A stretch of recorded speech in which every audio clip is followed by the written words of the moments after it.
दोस्तों, हमारे पूर्वज कह गए हैं, जान है तो जहान है।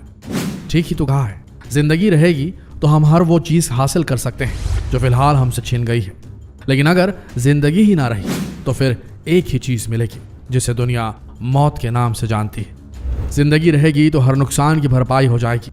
जो कुछ भी हमने ठान रखा है वो सब कुछ पूरा कर सकेंगे, लेकिन ये बात शायद हर किसी के समझ में नहीं आई।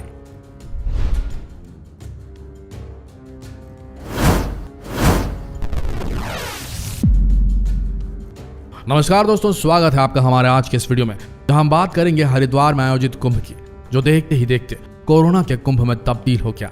यहां कोरोना संक्रमण इतनी तेजी से फैला कि अब हड़कंप मच गया है। दोस्तों, सबसे पहले हमें यह बात समझनी होगी कि धर्म से मनुष्य नहीं बल्कि मनुष्य से धर्म है। अगर मनुष्य नहीं बचेंगे तो धर्म को कौन मानेगा। आज देश बेहद विकट परिस्थितियों में उलझ सा गया है। एक तरफ हरिद्वार में कुंभ, दूसरी तरफ बंगाल में चुनाव, और इन सब के बीच फन फैलाए बैठा कोरोना, जो पूरी मानव जाति को निगलने को आतुर है। दोस्तों, लोगों की जान की रक्षा करने से बड़ा भी कोई धर्म हो सकता है क्या? हमारी नजर में शायद नहीं।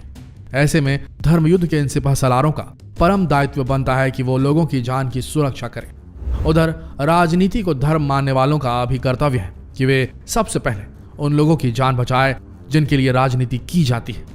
संकट की इस घड़ी में धर्माचार्यों से तो विशेष उम्मीद होती है कि वो अपने अनुयायियों का सही मार्गदर्शन करें, उन्हें अपने परिवार की, अपने समाज की सुरक्षा का बीड़ा उठाने के लिए प्रेरित करें। लेकिन कुंभ के दौरान हरिद्वार से जो तस्वीरें सामने आई हैं, उसने तो हम सभी को हैरान परेशान कर दिया है। सैकड़ों की संख्या में साधु संत कुंभ के दौरान कोरोना संक्रमित हो गए। कुंभ में आस्था की डुबकी लगाने देश भर से पहुंचे हजारों लोग भी संक्रमण की जद में आ गए। 15 अप्रैल को श्री पंच निर्वाणी अखाड़े के महामंडलेश्वर कपिल देवदास की कोरोना से मृत्यु हो गई। अखाड़ा परिषद के अध्यक्ष नरेंद्र गिरी महाराज पहले ही कोरोना से संक्रमित हो गए थे और शाही स्नान में शामिल भी नहीं हो पाए। 14 अप्रैल को तीसरा शाही स्नान खत्म होने तक 50 लाख से ज्यादा लोग कुंभ में शाही स्नान कर चुके थे। आप इस स्थिति को समझिए कितनी भयानक हो सकती है। अब तक कोरोना ने पूरे मेला क्षेत्र तक अपने पैर पसार लिए थे। संक्रमण इस तेजी से फैला कि सत्ता के शिखर पर बैठे हुक्मरानों के माथे पर शिकन आ गए। कोरोना के बढ़ते मामलों को देखते हुए प्रधानमंत्री नरेंद्र मोदी ने खुद साधु संतों से अपील की कि अब कुंभ को प्रतीकात्मक रखा जाए ताकि इस संकट से लड़ाई को ताकत मिल सके। पीएम मोदी ने महामंडलेश्वर स्वामी अवधेशानंद गिरी से फोन पर बातचीत भी की। उन्होंने कुंभ मेले में संक्रमित पाए जा रहे साधु संतों का हालचाल भी जाना। प्रधानमंत्री मोदी की अपील के बाद कुंभ को लेकर जूना अखाड़े के महामंडलेश्वर अवधेशानंद गिरी ने भी अपने तरफ से समापन का ऐलान कर दिया। इससे पहले भी 2 अखाड़ों ने कुंभ समाप्ति की बात कही थी। कुंभ में कोरोना किसकी वजह से फैला, अब इस बात को लेकर भी तकरार शुरू हो गई है। धर्म युद्ध के ये सिपाही आपस में ही उलझ गए, एक दूसरे पर कोरोना संक्रमण फैलाने के आरोप प्रत्यारोप लगाने लगे। बैरागी अखाड़े ने आरोप लगाया कि हरिद्वार कुंभ में कोरोना सन्यासी अखाड़े की वजह से फैला। बैरागी अखाड़े ने इसे नहीं फैलाया। ऐसे में कोई भी 1 या 2 अखाड़े कुंभ खत्म करने का फैसला नहीं कर सकते। बैरागी अखाड़े के अलावा निर्मोही अखाड़े के अध्यक्ष महंत राजेंद्र दास का भी बयान सामने आया। महंत राजेंद्र दास का कहना है कि कुंभ में बढ़ते संक्रमण के लिए अखाड़ा परिषद के अध्यक्ष महंत नरेंद्र गिरी जिम्मेदार है। यानी कोरोना का संकट बढ़ा तो खुद को पाक साफ साबित करने के लिए अखाड़ों में ही जंग छिड़ गई। कुंभ की तस्वीर को देखकर तो ऐसा लग रहा है दोस्तों जैसे हमने 2020 से कोई सबक नहीं लिया। वैक्सीन आई तो लगा जैसे कोरोना जैसा कुछ भी था ही नहीं। नतीजा यह हुआ कि कोरोना का ये नया स्ट्रेन पहले से कहीं ज्यादा ताकतवर बनकर हमारे सामने खड़ा हो गया। इसकी रफ्तार 2 गुनी से भी ज्यादा तेज है, साथ ही तेज है इसकी मारक क्षमता। ऐसे में सोच कर देखिए, जब ये श्रद्धालु लाखों लाख की संख्या में मौजूद ये श्रद्धालु अगर कोरोना संक्रमित हो गए और अपने अपने सिटीज में, अपने अपने जिलों में, अपने अपने प्रदेशों में वापस गए, तो ये कोरोना संक्रमण किस कदर फैल सकता है।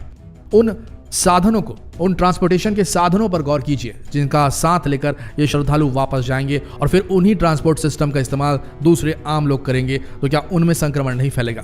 किस खतरनाक लेवल तक संक्रमण फैल सकता है इस आयोजन से पूरे देश भर में, सोच कर देखिए।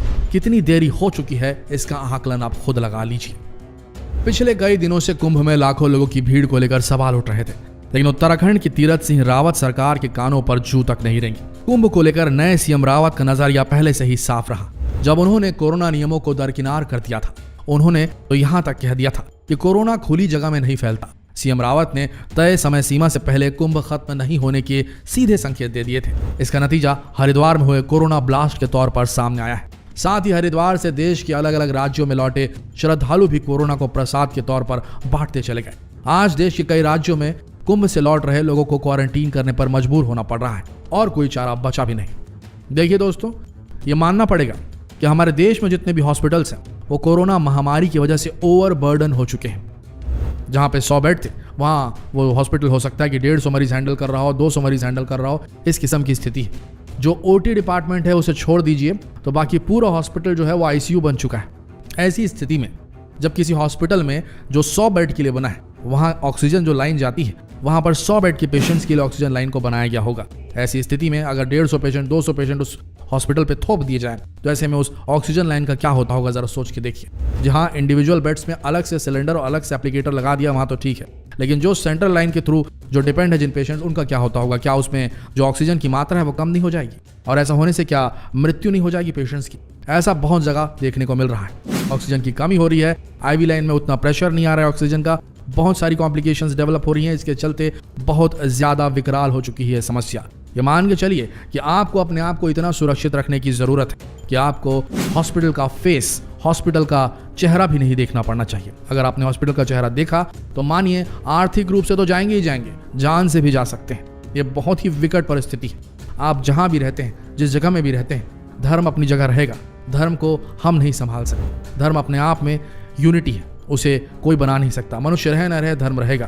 लेकिन याद रखिए, अगर मनुष्य खत्म हो गया तो धर्म को मानने वाला कोई नहीं बचेगा। बचपन के दिनों में हमें स्कूल में टेंस पढ़ाया गया था, भूतकाल, वर्तमान काल और भविष्य काल। विडंबना तो देखिए, इसमें एक नया नाम जुड़ा है, कोरोना काल। दोस्तों, इस कोरोना काल ने हमें बहुत कुछ सिखाया। शुरुआत में जब हम बहुत डरे तो हमने इस डर को दूर भगा दिया। चुनौतियों ने सिर उठाया, लेकिन हमने आपदा के इस दौर में अवसर ढूंढ लिए। लेकिन आखिरकार हमने उस वक्त जिंदगी की सुरक्षा के लिए अपनाए गए वो मंत्र भुला दिए जिसकी आज सबसे ज्यादा जरूरत थी। हमने सोशल डिस्टेंसिंग छोड़ दी, मास्क लगाना छोड़ दिया, सार्वजनिक स्थलों पर इकट्ठे होकर सारे नियम भुला दिए। हमने लापरवाही और ढिलाई को अपने साथ छोड़ दिया।